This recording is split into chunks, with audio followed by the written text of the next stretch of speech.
জয় মা বিপত্তারিণী দুর্গা, জয় শিবশম্ভু। নমস্কার দর্শক বন্ধুরা, আজকের এই ভিডিওতে আপনারা দেখবেন শ্রী বিপত্তারিণী পুজোর নিয়ম। 2026 সালে বিপত্তারিণী পুজোর প্রথম দিন পড়েছে 18ই জুলাই শনিবার। মূলত শ্রী জগন্নাথ দেবের রথযাত্রা ও উল্টো রথের মাঝে যে শনি ও মঙ্গলবার পড়ে সেই দুটি দিন বিপত্তারিণী মায়ের পুজো করা হয়। বিপত্তারিণী পুজোর উপকরণ অর্থাৎ পুজো করতে কি কি লাগে, পুজোর সকল মন্ত্র বিধিনিষেধ, উপোস করে কি খাবেন ও খাবেন না, যারা মন্দিরে পুজো দিতে যাবেন তারা কি কি পুজোর সামগ্রী নেবেন দেখুন এই পর্বে। শুরু করছি মূল আলোচনা। বিপত্তারিণী পূজার প্রয়োজনীয় উপকরণ। বাড়িতে সহজেই বিপত্তারিণী পুজো আয়োজন করা যায়, কিন্তু সততা, নিষ্ঠা ও নিয়ম মানতে হয়। প্রথমেই বিপত্তারিণী পুজোর দিন একটি পরিষ্কার স্থানে মা বিপত্তারিণীর মূর্তি বা ছবি স্থাপন করতে হবে। তারপর এই উপকরণগুলি দরকার হবে: 13 রকমের ফুল, 13 রকমের ফল, 13টি গোটা পান, 13টি সুপারি, 13 গাছা লাল সুতোতে 13টি দুর্বাঘার সহযোগে 13টি গিঁট বেঁধে একটি ডোর তৈরি করা, শীষসহ ডাব, আমের পল্লব, পুজোর জন্য ফুল, ধূপ, ধুনা, শঙ্খ, প্রদীপ, পুজোর থালা, ভোগ অথবা নৈবেদ্য হিসেবে লবণ ছাড়া 13টি লুচি, 13টি পৈতে, 13টি লবঙ্গ, 13টি ছোট এলাচ, 13টি বড় এলাচ, 13 রকমের মিষ্টি, পুজো শেষে পুরোহিতকে দেওয়ার জন্য যথাসাধ্য দক্ষিণা ইত্যাদি। এই ব্রত পালনে মহিলাদের অবশ্যই আলতা এবং সিঁদুর পরা বাঞ্ছনীয়। বিপত্তারিণী ব্রত পালন করলে আপনাকে যে বিষয়গুলি অবশ্যই মানতে হবে সেটা হলো, বিপত্তারিণী ব্রত পালন করার ঠিক আগের দিন শুধুমাত্র নিরামিষ খাবারই কিন্তু খেতে হবে। ব্রতের সংকল্প ও পুজোর প্রক্রিয়া।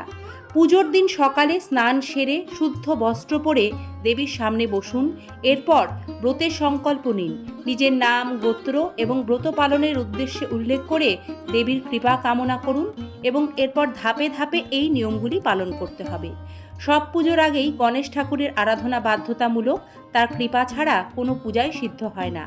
তাই বিপত্তারিণী পুজো শুরুর আগে গণেশ পুজো করে তারপর মা বিপত্তারিণীর পুজো শুরু করবেন।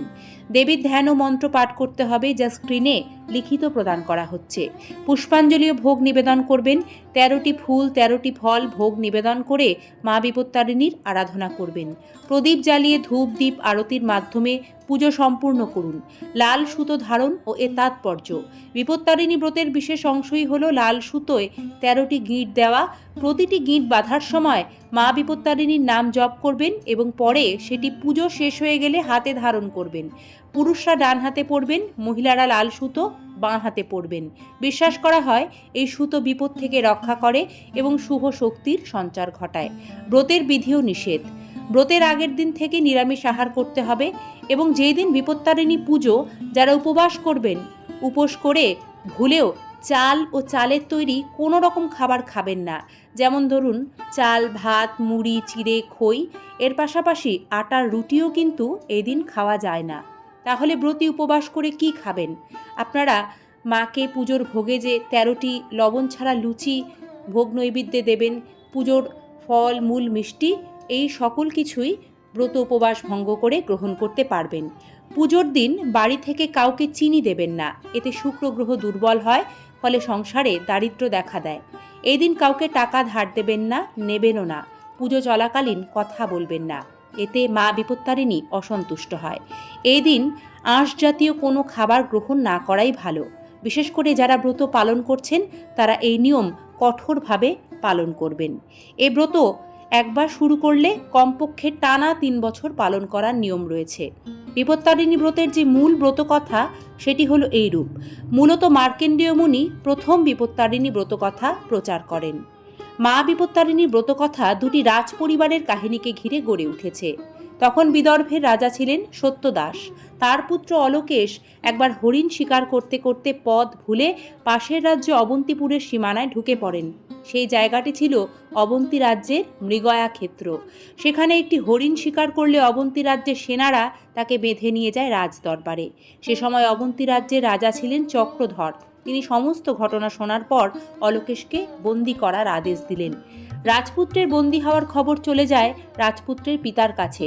সত্যদাস ছুটে গেলেন অবন্তী রাজ্যের দরবারে, কিন্তু অবন্তী রাজ তাঁকেও বন্দী করে রাখলেন। বিদর্ভ রাজ্যের রাজা এবং রাজপুত্রের বন্দী হওয়ার খবর পেয়ে বিদর্ভের রানী রত্না কান্নায় ভেঙে পড়েন এবং তিনি চোখের জল মুছে পূজার আয়োজন করতে শুরু করেন। সেই দিনটি ছিল রথযাত্রার পরের মঙ্গলবার। দেবী বিপত্তারিণীর পূজা সেরে রানী ভক্তি ভরে দেবী স্তব করতে লাগলেন এই বিপদ থেকে রক্ষা পাওয়ার জন্য। সেই দেবী হলেন দেবী দুর্গার একটি রূপ। দেবীর চরণে লুটিয়ে পড়ে রানী রত্না প্রার্থনা করতে লাগলেন আর সংকল্প করলেন মায়ের কৃপা না হলে তিনি এই দেহ ত্যাগ করবেন। একদিক থেকে স্ত্রী এবং অন্য দিক থেকে মায়ের এই কাতর প্রার্থনা শুনলেন স্বয়ং আদ্যাশক্তি মহামায়া। সে রাতেই দেবী বিপত্তারিণী অবন্তীরাজ চক্রধরকে স্বপ্ন দিয়ে বললেন যে তুমি আমার ভক্তকে বন্দী করে রেখেছ দেখে আমি কষ্ট পাচ্ছি, এখনই তাদের মুক্তি দাও। এই স্বপ্ন পেয়ে অবন্তীরাজ তখনই বিদর্ভরাজ সত্যদাস এবং তার পুত্র অলোকেশকে মুক্তি দিলেন। সেই সঙ্গে নিজের মেয়ের সঙ্গে অলোকেশের বিবাহের প্রস্তাব দিলেন। এভাবেই দুই রাজ্য আত্মীয়তায় বাঁধা পড়ল আর এভাবেই দেবীর প্রসাদ লাভ করে শান্তি ফিরল উভয় রাজ্যে। এই বিপদ থেকে রক্ষা করেছেন স্বয়ং বিপত্তারিণী দেবী। বিদর্ভের রানী রত্নার এই ব্রতকথা স্মরণ করে আজও গ্রাম বাংলার ঘরে ঘরে মহিলারা সংসারের সমস্ত বিপদ কাটিয়ে উঠতে এবং স্বামী সন্তানদের সুরক্ষা করতে, সংসারে শান্তি ফিরিয়ে আনতে দেবী বিপত্তারিণীর পূজা করে থাকেন ভক্তি ও নিষ্ঠা ভরে। জয় মা বিপত্তারিণী, তুমি জগৎ সংসারের বিপদ দূর করো মা। সর্বমঙ্গল মঙ্গল্যে শিবে সর্বার্থ সাধিকে শরণ্যে গৌরী নারায়ণী নমস্তুতে।